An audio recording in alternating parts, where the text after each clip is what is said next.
नमस्ते, अभिवादन आपका इनोसेंट इन्वेस्टर के इस नए वीडियो में आपके लिए डिस्क्लेमर्स के बाद बात करेंगे इंट्राडे ट्रेडिंग की। दोस्तों, इंट्राडे ट्रेडिंग अभी क्यों ज़रूरी है और यहाँ पर मैं आपको एक चीज़ समझाऊंगा कि how to select best stock for intraday trading. तो ये वीडियो अगर आपने पूरी देख ली तो आप खुद से इंट्राडे स्टॉक सेलेक्ट करोगे। उससे पहले एक चीज़ जान लीजिए कि अभी हमको इंट्राडे क्यों करना चाहिए।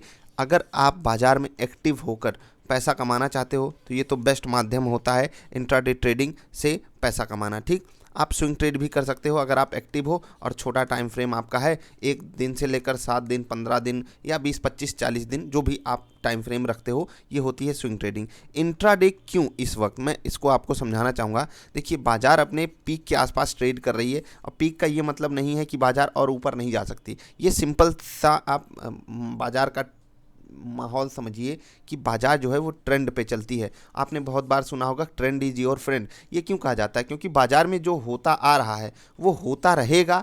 ये नॉर्मल टेंडेंसी हमको मानकर ही ट्रेड करना चाहिए। ये तो हो गई ट्रेडिंग की बात। क्योंकि अभी इन्वेस्टिंग के लिए मैं पर्सनली आप लोगों के लिए जब पोर्टफोलियो बना रहा था, किस चीज़ का, ये आज कौन सा दिन है, वैलेंटाइन डे, तो मुझे ऐसे स्टॉक्स मैं सोच रहा था कि ऐसे भी स्टॉक्स मैं सेलेक्ट कर पाऊँ कि जो आप अभी भी बाई कर सकते हो। लेकिन मतलब ये दुर्भाग्य की बात है कि इतने ऊपर बाजार आ चुकी है, इस वक्त मैं आपके लिए ऐसे 14 स्टॉक्स नहीं ढूंढ पा रहा हूं जो अभी भी गुड क्वालिटी के हैं और बाइंग अपॉर्चुनिटी उनमें शेष है। यानी कि आपका रिस्क रिवार्ड बिल्कुल फेवरेबल नहीं है इस कंडीशन में। इसीलिए मैंने सोचा कि पहले आपको ये वीडियो देता हूं कि आप इंट्राडे स्टॉक्स कैसे सेलेक्ट कर सकते हो और कैसे उनमें ट्रेड कर सकते हो। मैंने कहा कि आप ओवरनाइट रिस्क इस वक्त बिल्कुल मत लीजिएगा। कब कौन सी कंडीशन कहाँ चेंज हो जाए आपको हमको नहीं पता है, और कब बाजार में गिरावट आ जाए अचानक से। तो यहाँ पर हमको अपना फंड नहीं मतलब यूज करना है पूरी तरीके से। मैं आपसे एक रिक्वेस्ट करता हूँ कि जैसे कि मैं आपको हमेशा ये चीज़ बताता हूँ, 60 से 65% पैसा जो भी आपका ओवरऑल फंड है वो इन्वेस्टिंग में जाना ही चाहिए। ये लॉन्ग टर्म के लिए जो भी आप सेव करते हो, ठीक है। 20 से 25% पैसा आपका जाना चाहिए स्विंग ट्रेडिंग में। और ये इसके बाद जो चीज़ें बचती हैं, ठीक है, इसके बाद जो चीज़ें बचती हैं वो आपका क्या होना चाहिए, जो 10 से 20% आपका पैसा बचता है वो आपका इंट्राडे में जाना चाहिए। मैं पर्सनली इसी के बीच का फ़ंड अपना यूज करता हूं। और ये फ़ंड यूज करने का मतलब क्या कि अगर मैं मान लेता हूं कि मुझे एक महीने में इंट्राडे में नुकसान भी हो गया, मैं मान लेता हूं मैं 15,000 यूज करता हूं, ठीक है, 1 लाख है मेरा पोर्टफोलियो, 15,000 मैं यूज करता हूं, तो 15,000 पे अगर मुझे 10% का नुकसान भी हो गया तो मुझे 1500 का नुकसान होगा, जो कि सिर्फ 1.5% के आसपास हमारा ओवरऑल पोर्टफोलियो पे नुकसान होगा। और ये मैं वर्स्ट कंडीशन की बात कर रहा हूँ, आपके सारे ट्रेड्स फेल हो गए जो भी हम आपको ट्रेड्स बताते हैं उस कंडीशन में। तो ये हो गई इंट्राडे ट्रेडिंग की खूबी कि आपको ओवरनाइट रिस्क नहीं लेना है, आपका सारा काम दिन में ही खत्म हो जाता है। यहाँ पर आप मुझे ज्ञान मत देने लगिएगा कि सर इंट्राडे ट्रेडिंग रिस्की होती है, ये होता है वो होता है। वो आपको पर्सनल लेवल पर सोचना है, समझना है। अगर आप इंट्राडे में इंटरेस्टेड हो तो आगे बढ़िएगा। अभी वीडियो से हम यहाँ पर सफाई करते हैं और आपको स्टॉक सेलेक्ट करने की रणनीति बताएंगे। स्विंग ट्रेड भी आप अभी के लिए बहुत ही रेयर स्टॉक्स में अपॉर्चुनिटी है, रिस्क रिवार्ड फेवरेबल है नहीं। तो मैंने आपको पैटर्न जो प्रोवाइड किया है, जिन लोगों के पास है वो उस पर ट्रेड कर सकते हैं अगर मिलता है कुछ, बाकी अवॉइड करोगे तो वो ज़्यादा बेटर है। क्योंकि बाजार थोड़ी सी अलग ही माहौल में है इस वक्त, तो अलर्ट मोड में आपको रहना है। इंट्राडे क्यों? क्योंकि आप यहाँ पर सुबह उठते ही सेलिंग लगा सकते हो अगर आपको लग रहा है बाजार गिरेगी, बाइंग लगा सकते हो अगर आपको लगता है बाजार ऊपर जाएगी। मतलब आप क्या हाथ किसी ने नहीं पकड़ा है, आप चाहे बाई करो चाहे सेल करो, यहाँ पर आपको कोई दिक्कत नहीं है। स्विंग ट्रेडिंग में आपको बाई ही करना पड़ता है अगर आप कैश में ट्रेड करते हो, राइट। तो ये आपको पता है। इन्वेस्टिंग बहुत ही रेयर अपॉर्चुनिटी में मौका हमको मिलता है, ये तो हमको आपको पता ही है। उसकी भी मैंने आपको रणनीति बताई हुई है। जिनके पास पोर्टफोलियो डबल आई पोर्टफोलियो है उनको भी वो बातें पता होंगी। अभी हम यहाँ पर सफाई करते हैं और आगे बढ़ते हैं, आपको चीज़ें समझाते हैं कि आप इंट्राडे स्टॉक्स कैसे सेलेक्ट कर सकते हो, राइट। तो चलिए थोड़ी सी सफाई कर लेते हैं, आप वीडियो लाइक कर दीजिए। जी हाँ, सबसे पहली चीज़ आपको अगर इंट्राडे स्टॉक सेलेक्ट करना है तो वो देखना है उस स्टॉक में लिक्विडिटी है कि नहीं। लिक्विडिटी का मतलब आपको जो ट्रांजैक्शन करना है वो, जो भी आप जैसे मान लेते हैं रिलायंस जो है वो 2000 के आसपास ट्रेड कर रहा है, राइट। अब आपको 2000 रुपये 0.5 पैसे पे ट्रांजैक्शन करना है, 2000 रुपये 5 पैसे पर ट्रांजैक्शन करना है। क्या यहाँ पर कोई बायर या फिर सेलर अवेलेबल है या नहीं, ठीक है। इस चीज़ का पता हमको पता चलता है लिक्विडिटी से। अगर लिक्विडिटी होगी तो रिलायंस के हर, जैसे कि एनएससी आपको अलाउ करता है 5 पैसे के अंतराल पे ट्रेड होता रहता है, तो हर जगह आपको बायर्स अगर मिल रहे हैं तो वो स्टॉक बेस्ट लिक्विडिटी स्टॉक है। मतलब एक लिक्विडिटी वाले स्टॉक में आपको हर 5 पैसे के अंतराल पे बायर या सेलर मिलेंगे ही, चाहे वो स्टॉक 2000 का हो, 20,000 का हो, या एमआरएफ जैसा 80,000 90,000 का भी हो। 5 पैसे के अंतराल पे आपको बायर और सेलर मिल जाएं तो समझिए वो लिक्विडिटी वाला स्टॉक है। जितना ही पैसा नीचे जाता जाएगा वहाँ पर बहुत ही आसान तरीके से मिलते जाते हैं। जैसे कि अगर कोई स्टॉक 500 का है तो वहाँ पर 5 पैसे पे बायर सेलर मिलना आसान है, 2000 पे थोड़ा कठिन हो जाता है। इसीलिए आपको स्टॉक सेलेक्ट करने हैं लिक्विडिटी वाले। लिक्विडिटी का सिंपल सा मतलब है कि ढेर सारे लोगों को उस स्टॉक में इंटरेस्ट हो। तो इसीलिए जब भी आपको स्टॉक सेलेक्ट करना है कोशिश कीजिए वो स्टॉक एफ&ओ का हो। अगर एफ&ओ का नहीं है तो फिर वो निफ्टी 50 का हो। अगर निफ्टी 50 का नहीं है तो निफ्टी नेक्स्ट 50 का हो। यहाँ का भी नहीं है तो निफ्टी मिड कैप का हो। तो याद रखिएगा यही 4 में से 50 यहाँ, 50 यहाँ, 50 यहाँ, 150 हो गए। और अगर आपको इन 150 में से भी नहीं मिले तो एफ&ओ में कुछ ऐसे स्टॉक्स हैं जो इन तीनों का पार्ट नहीं है लेकिन यहाँ पर है। तो क्लोज टू आपको 150 स्टॉक्स में से चूज़ करने का पूरा मौका मिलेगा। इन 150 में से आपने देखा होगा कि मैं क्लोज टू 30 to 35 में से ही आपको स्टॉक्स डेली इंट्राडे वाली वीडियो में देता रहता हूँ। ये आपने समझ लिया लिक्विडिटी। उसके बाद एक चीज़ होती है बीटा। बीटा क्या होता है कि अगर निफ्टी 100 रुपये की है और निफ्टी 105 रुपये जाती है और आपका स्टॉक 100 रुपये का है, वो भी 105 जाता है, तो आपके स्टॉक का बीटा 1 हो गया, राइट।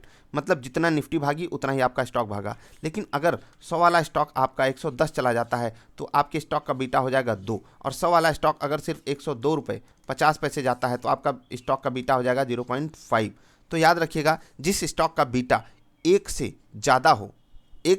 ज़्यादा हो उसी को आपको सेलेक्ट करना चाहिए इंट्राडे ट्रेडिंग के लिए, जिससे आपको वहाँ पर एक मोमेंटम मिल सके, ठीक है। और अगर इस स्टॉक का बीटा बहुत ज़्यादा है तो आपको वहाँ पर स्टॉप लॉसेस बड़े रखने होंगे, वो हम आगे डिस्कशन में लाएंगे। अभी हम चलते हैं कुछ स्टॉक्स के चार्ट पर और आपको समझाएंगे कि कैसे एक अच्छा इंट्राडे स्टॉक आप सेलेक्ट कर सकते हो। तो चलिए चलते हैं, एक रिलायंस का ही चार्ट आपके सामने खोलते हैं। 2040-45 के आसपास ट्रेड कर रहा है, राइट।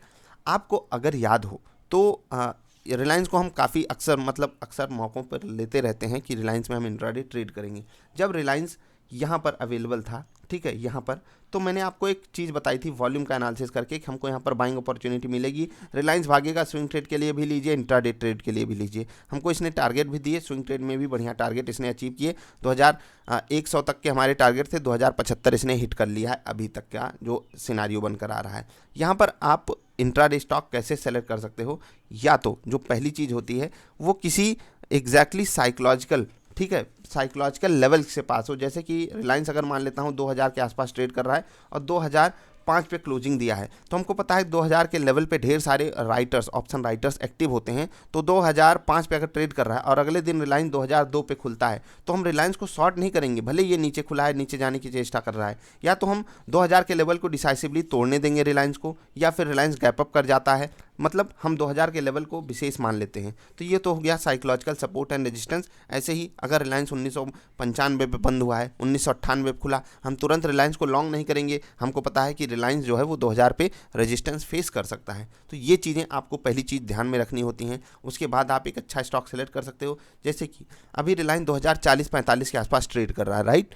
यहाँ पर आप क्या कर सकते हो, यहाँ पर आपके सामने दो चारे हैं, या तो आप बाई साइड जाओगे या तो सेल साइड जाओगे, या तो ये तो आपको पता है। डेटा कैसे बनकर आ रहा है, ऑप्शन डेटा कभी और डिस्कस करेंगे, लेकिन आपको पता है अगर 2000 और 2100 में बराबर की राइटिंग हो रही ऑप्शंस की, तो जिस तरफ भी स्टॉक भागने लगेगा उस तरफ अपोजिट साइड का स्टॉप लॉस हिट करेगा, यानी कि मोमेंटम बड़ा आ जाएगा अगर बाजार ट्रेंडिंग जा रही है तो यहाँ पर आपने एक चीज़ पकड़ी कि बाजार में हमको एक ट्रेंडिंग स्टॉक को पकड़ना होता है, और उसके लिए हमको एक साइकोलॉजिकल लेवल पहले ढूंढना होता है। दूसरी चीज़ ऑप्शन डेटा भी हम एक बार के लिए चेक कर सकते हैं। बाकी एग्जैक्टली अगर आप बीचों बीच किसी स्टॉक को पा जाते हो, जैसे कि कोई स्टॉक 1900 और 1800 के बीच में ट्रेड कर रहा है 1850 पे, तो आप वहाँ पर बिल्कुल ट्रेड ले सकते हो। साइकोलॉजिकल भी आपको सपोर्ट एंड रेजिस्टेंस मिल जाएंगे। ऑप्शन डेटा भी आपको बहुत हेल्प करेगा अगर वो एफ&ओ का स्टॉक है तो ये तो हो गई दूसरी रणनीति। पहली रणनीति साइकोलॉजिकल लेवल, दूसरी रणनीति कि बीचों बीच का लेवल, ये दो चीज़ें हो गई।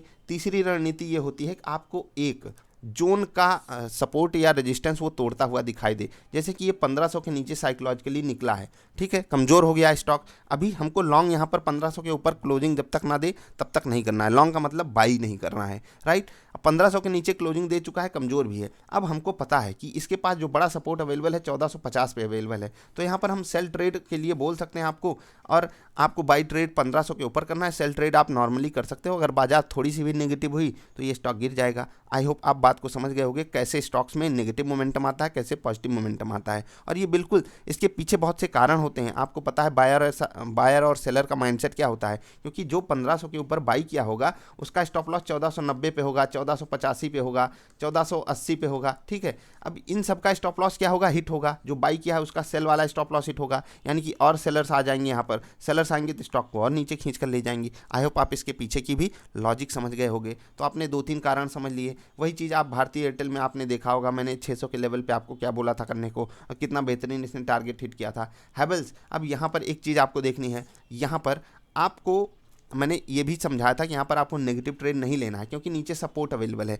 तो ऐसे ट्रेड्स भी आप कर सकते हो। और देखिए कितना बढ़िया मोमेंटम इसने दिया था। ठीक, अभी जेके टायर, यहाँ पर मैं आपको एक एग्जांपल देता हूँ। आपको यहाँ पर बाई साइड का ट्रेड आराम से मिल सकता है। जी हाँ, क्योंकि यहाँ पर बहुत बेहतरीन सपोर्ट पर आकर अवेलेबल है। 125 रुपये के ऊपर आप इसमें बाई साइड का ट्रेड ले सकते हो। साइकोलॉजिकल लेवल भी है। दूसरी चीज़, अगर आपको सेल करना है तो सेल के लिए भी ये स्टॉक कमज़ोर हो चुका है, बढ़िया मोमेंटम दिखा चुका है। तो हो सकता है यहाँ पर एक गिरावट आ जाए। तो आपको ऐसे ही लेवल्स आइडेंटिफाई करके अपने स्टॉक्स को ढूंढना होता है। हम आपके लिए डेली इंट्राडे वाली वीडियोज़ में ऐसे ही स्टॉक्स का सिलेक्शन करते हैं। उसके पीछे कुछ वॉल्यूम के एनालिसिस भी हम आपके साथ रखने की कोशिश करते हैं। ये सब चीज़ें मैं आपको कोशिश करता रहूँगा, धीरे धीरे सिखाता चलूँ। लेकिन जो मैंने आपको चीज़ें समझाई ये 75% काम कर जाती है। वॉल्यूम का एनालिसिस और एफेंडो डेटा ये होता है ना कि बहुत ही डायनामिक है, बहुत ही तगड़े से इसमें चेंजेस आते हैं। लेकिन जो लेवल्स हैं कैश के या फिर जो नॉर्मली हमको प्राइस दिखता है वो ऐसे डायनामिकली नहीं चेंज होता है। सिंपली बाज़ार में बहुत ज़्यादा चांसेस होते हैं कि उसको बाज़ार फॉलो करके ट्रेड करवाती ही है। अपने स्टॉक्स में जो भी ट्रेडर्स हैं उनको उसमें ट्रेड करवाती है। अभी इसका सक्सेस रेशियो क्या है उसको हम थोड़ा सा समझने की कोशिश करते हैं।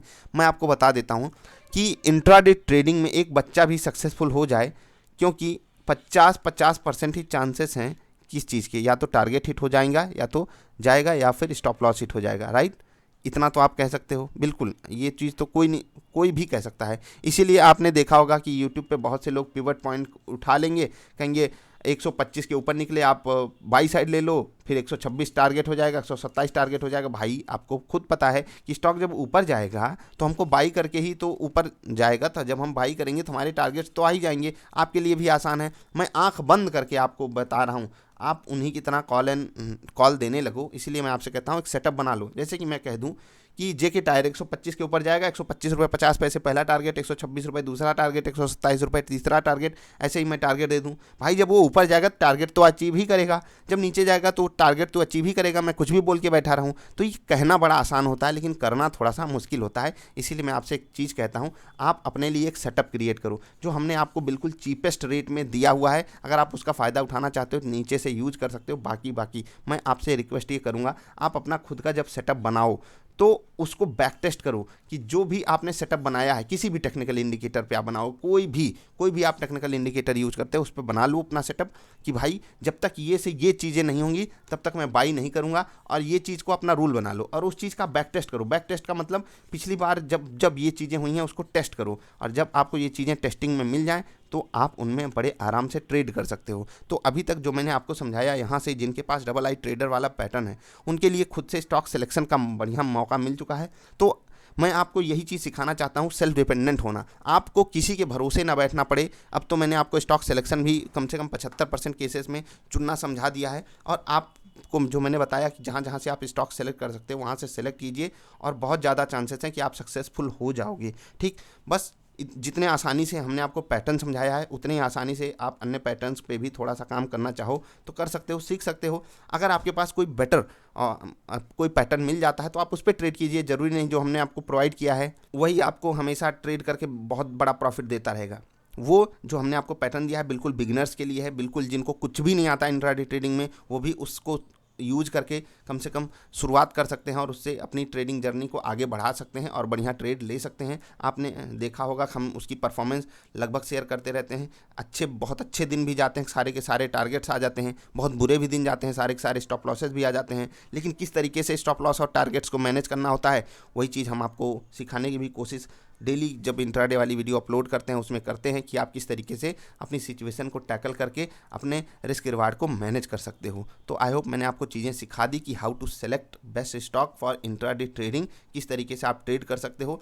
दूसरों के ऊपर डिपेंडेंट होना बंद कर दीजिए, बहुत आसान होता है किसी को भी कह देना, और मैं भी ये चीज़ें बड़े आराम से कर सकता हूँ। कोई भी मतलब आपने देखा होगा 80-90% लोग यही करते हैं। वो आपको एक पिवट पॉइंट मैंने आपको समझाया, पिवट पॉइंट वाली वीडियो देखिए, आप खुद target and stop loss set करने लगोगे। अब मैं आपको बता दूँ 2041 पे रिलायंस है, ठीक है, 2050 पे अगर खुलता है, ठीक, मान लेता हूँ कि ये सोमवार को 2050 पे खुलता है, तो क्या होगा, या तो ये 2050 से ऊपर जाएगा। मैं आपको पहले ही बताया हूँ 2050 पे गया, फिर 2060 का टारगेट, 2070 का टारगेट। भाई अगर ऊपर जाएगा तो टारगेट आएंगे ही, अगर नीचे जाएगा तो नीचे का टारगेट आएगा ही। लेकिन हम ट्रेड लें कब, ट्रेड हमको करना कब है। अब आपको कोई भी कह देगा 2050 के ऊपर बाई कीजिए, स्टॉप लॉस यहाँ लगा लीजिए, वहाँ लगा लीजिए, कहना आसान होता है। इसीलिए मैंने आपको कहा सेटअप बनाइए, उस सेटअप पे फोकस कीजिए। हमने आपके लिए बना कर दिया हुआ है, अगर उससे नहीं काम करना तो आप खुद से ढूंढिए। आपके लिए ढेर सारे टेक्निकल इंडिकेटर्स आपका ब्रोकर प्रोवाइड करता है। कौन सा टेक्निकल इंडिकेटर आपको सूट कर रहा है, किस पे आप ट्रेड कर सकते हो, आप खुद से डिसीजन लीजिए उसका और आगे बढ़िए। गॉट सम डिस्टर्बेंस, तो आप इनमें से कोई भी टेक्निकल इंडिकेटर यूज़ करके अपना सेटअप बनाइए और आगे बढ़िए ट्रेडिंग जर्नी में। नहीं तो आपको तकलीफ़ बहुत हो जाएगी अगर आप नहीं सीखना चाहते हो तो। क्योंकि अगर आप दूसरों के भरोसे रहोगे तो सच मान लीजिए आप इंट्राडे ट्रेडिंग से तो कभी पैसा नहीं कमा सकते हो। दूसरों के भरोसे रह के आप इन्वेस्टिंग कर सकते हो, क्योंकि बहुत से अच्छे लोग हैं जो आपको अच्छी एडवाइस दे देते हैं, अच्छे स्टॉक्स बता देते हैं। लेकिन इंट्राडे ट्रेडिंग में आप लाख अच्छा स्टॉक ढूंढ लो, लेकिन जब तक आप खुद से नहीं सीखोगे आप प्रॉफिटेबल हो ही नहीं सकते। ये चीज़ मैं आपको चैलेंज करके दे सकता हूँ। कोई आपको 50,000 लेके 1 लाख लेके 2 लाख लेके भी कुछ सिखा दे, तब भी आप नहीं हो सकते हो सक्सेसफुल। याद रखिएगा, आपको खुद टाइम देना पड़ेगा, समय देना पड़ेगा, बैक टेस्टिंग करनी पड़ेगी, एक सेटअप बनाना ही पड़ेगा। Otherwise you are not going to be successful in intraday trading. आपको मैं ये चीज़ लिख कर दे सकता हूँ, अपने पर्सनल एक्सपीरियंस से बातें बता रहा हूँ। जितने लोगों के साथ हमने काम किया है, जितने लोगों को हमने समझाया हुआ है, वो लोगों का भी यही रिव्यू है। आप इस चीज़ को मानिए और आगे बढ़िए ट्रेडिंग जर्नी में। हम आपकी मदद बिल्कुल ऐसे ही करते रहेंगे। अगर वीडियो पसंद आई तो लाइक कर देना, अगर चैनल पसंद आए तो सब्सक्राइब कर लेना। लर्निंग के बाद ही अर्निंग आती है, इतना तो आपको पता ही हो गया होगा अभी तक। मिलेंगे फिर से, तब तक के लिए बाय।